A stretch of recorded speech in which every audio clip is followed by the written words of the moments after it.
थांब. आज श्री स्वामी समर्थ तुला एक खूप शांत पण खोल प्रश्न विचारत आहेत. नवीन प्रवासासाठी तयार आहेस का? तू इतके दिवस स्वतःलाच थांबवत होतास, कधी भीतीनं, कधी जखमांनी, कधी आता नाही या विचारानं. पण स्वामी महाराज सांगतात, जुनं ओझं सोड, तुझ्यात अजून खूप ताकद आहे.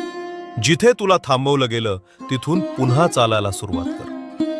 नवीन प्रवास नेहमी थोडासा घाबरवतो, पण श्री स्वामी समर्थांची कृपा असली की प्रत्येक पाऊल आशीर्वादात बदलतं.